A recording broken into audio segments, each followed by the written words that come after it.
अब रुख कर लेते हैं नागपुर का। नागपुर में संघ मुख्यालय से मोहन भागवत लाइव है, क्या कह रहे हैं आइए सुनते हैं। उसका परिणाम क्या हुआ? नेपोलियन बादशाह बन गया, वही राजतंत्र कायम रहा। इतनी सारी तथाकथित साम्यवादी क्रांतियां हुई, सब साम्यवादी देश आज पूंजीवादी तंत्र पर चल रहे हैं, जिसके खिलाफ क्रांति हुई। ऐसे हिंसक परिवर्तनों से उद्देश्य नहीं प्राप्त होता है, उल्टा इस अराजकता की स्थिति में देश के बाहर की स्वार्थी ताकतों को अपने खेल खेलने का मौका मिलता है। और इसलिए हमारे पड़ोसी देशों में जो उथल पुथल हो रही, ये हमारे ही देश है, वे हमसे दूर नहीं है। कुछ वर्ष पूर्व भारत ही थे, हमारे अपने हैं।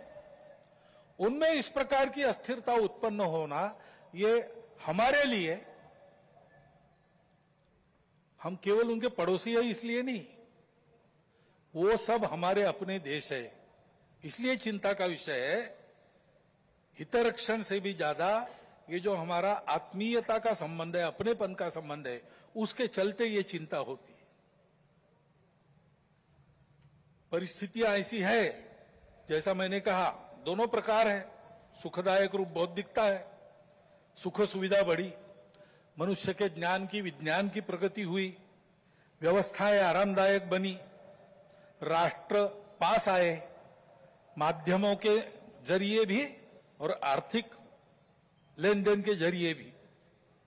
परंतु इस परिवर्तन की, विज्ञान और तकनीकी की गति इतनी ज्यादा है कि मनुष्यों की गति का बदलने की और उसका तालमेल नहीं बैठ रहा है। इसलिए भी मनुष्य जीवन में कई प्रकार की समस्याएं, युद्ध, अन्य छोटे बड़े कलह, ये तो सब चल ही रहे। प्रकृति के उग्र प्रकोप को हम अनुभव कर रहे हैं, लेकिन परिवारों में भी टूटन आ रही है। नागरिक जीवन में बढ़ता हुआ अनाचार, अत्याचार दिखाई देता है। इसके शमन के, इसके उपाय चलते हैं, प्रयास हुए हैं, परंतु इसका पूर्ण निदान होने में वो असफल हो गए। और उसके ऊपर अस्वस्थता, कलह, हिंसा को बढ़ाते हुए विश्व में सब प्रकार की परंपरा, मांगल्य, संस्कृति, श्रद्धा, इसका संपूर्ण विनाश ही आगे परिवर्तन लाएगा। ऐसी उल्टी विचारधारा, विपरीत विचारधारा और घातक विचारधारा लेकर चलने वाला एक नया पंथ उदय में आया। बहुत पहले आया, आजकल वो भारत में भी अपने हाथ पैर फैलाने की कोशिश कर रहा है, सभी देशों में। उसके कारण जो समाज जीवन की अस्त व्यस्त अवस्था हुई है और एक तरह से अराजकता की ओर सारा समाज बढ़ रहा है, ऐसी संभावना दिखती है। उसका अनुभव सब देशों में हो रहा है और इसलिए इन सारी परिस्थितियों को लेकर विश्व जब पुनर्चिंतन करता है तो वो भारत की ओर अपेक्षा से देखता है। भारत इसका कोई उपाय निकाले, ऐसे विश्व में भी अपेक्षा है। और सौभाग्य से भारत में एक आशा की किरण ये दिखाई देती है कि नई पीढ़ी में देशभक्ति की भावना, अपने संस्कृति के प्रति आस्था और विश्वास का प्रमाण निरंतर बढ़ा है। संघ के स्वयंसेवकों सहित समाज के व्यक्ति और समाज की संस्थाएं अभावग्रस्त वर्गों की निस्वार्थ सेवा करने के लिए अधिकाधिक आगे आ रहे हैं। समाज स्वयं को सक्षम अनुभव करता है और इसलिए कई बातों में सरकार के पहले पहल करके अपने सामने की समस्याओं का खुद ही निदान करने में यशस्वी हो रहा है। यह भी एक अच्छा लक्षण है और इसलिए ऐसे सब कार्यों में समाज का सहयोग संघ भी अनुभव करता है, अन्य ऐसे काम करने वाले संगठन और व्यक्ति भी अनुभव करते हैं। प्रत्यक्ष सहयोग और सहभाग, इसकी इच्छा समाज में बढ़ रही है और बुद्धिजीवियों में भी अपने देश के हमारा कोई स्वतंत्र अलग ऐसा कोई प्रतिमान, ऐसा कोई मॉडल हो सकता है क्या, इसकी खोज करनी चाहिए, ऐसा चिंतन बढ़ रहा है। क्योंकि भारतीय चिंतन दृष्टि एक विशेष है। हमारे प्रमुख अतिथि महोदय ने जितने नाम लिए, उन सहित स्वामी विवेकानंद से लेकर तो महात्मा गांधी जी, दीनदयाल उपाध्याय, राम मनोहर लोहिया जी तक, इन सब लोगों ने इस प्रकार का एक दृष्टि को, इस प्रकार की दृष्टि को सामने रखते हुए कुछ चिंतन दिया है। उसकी तफसील उसके अलग अलग होंगे, परंतु उसकी दिशा एक ही है। आधुनिक विश्व के पास जो दृष्टि है वो गलत नहीं है, लेकिन अधूरी अवश्य है।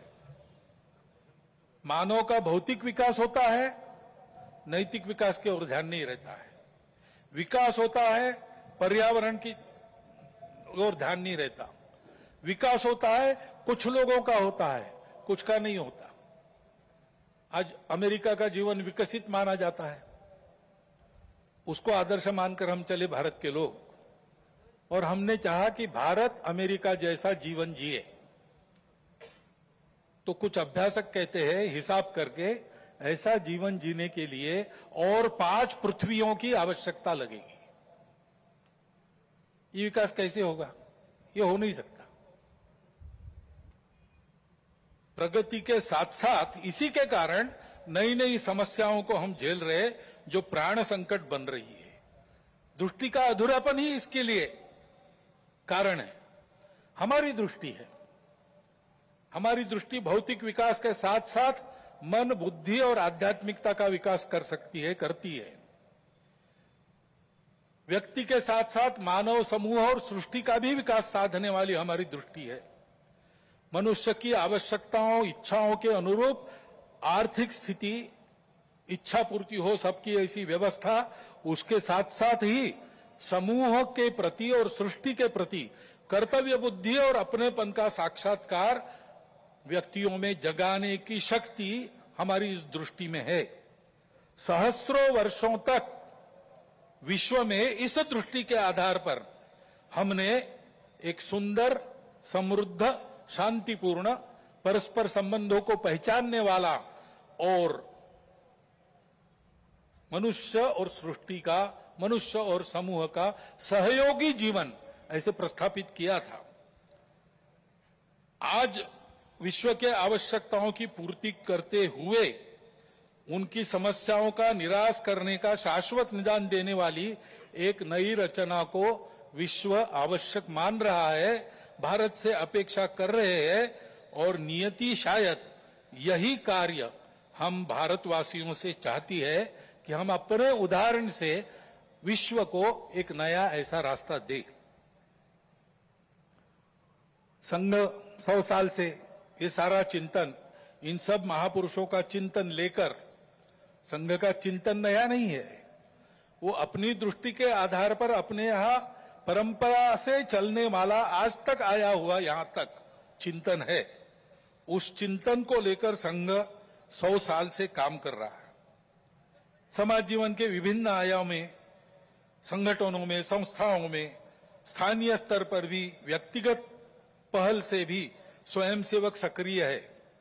समाज जीवन में सक्रिय ऐसे अनेक सज्जनों के साथ भी सहयोग और संवाद स्वयंसेवकों का चलते रहता है।